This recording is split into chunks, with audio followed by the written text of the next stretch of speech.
अस्सलाम वालेकुम जी। ये अटक कैंट ब्रांच है, हबीब बैंक अटक कैंट ब्रांच। और इसके सामने वैसे भी बहुत सारी रश लगी होती है। और फर्दर इन्होंने एक बहुत ब्लेंडर एक और ये किया है कि यहाँ पे इन्होंने एक लिखा हुआ है कि करोना वायरस के पेश नज़र ATM 1605 आर्जी तौर पर बंद कर दी गई है बहुक्म इंतज़ामिया।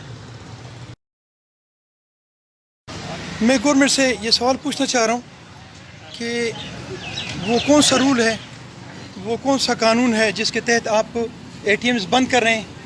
क्या चाहते हैं आप कि हर ATM के सामने जो खुले हुए उसके सामने हज़ारों लोग जमा हो जाएं और जमघटा हो, और अगर ये करोना वायरस न भी फैले तो फैल जाए? क्या आप ये चाहते हैं?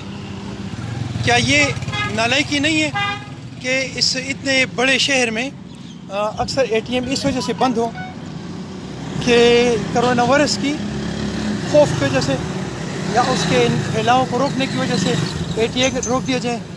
क्या इससे ये आपका जो निज़ाम है सीधा हो जाएगा? अगर ये सीधा होता है तो फिर क्यों ना हम पूरे पाकिस्तान के ATM जितने भी इनको बंद कर दें ताकि मामला जो ये बेहतर हो सके। अपना बहुत सारा ख्याल रखें और मुझे दुआ में रखें। अस्सलाम वालेकुम।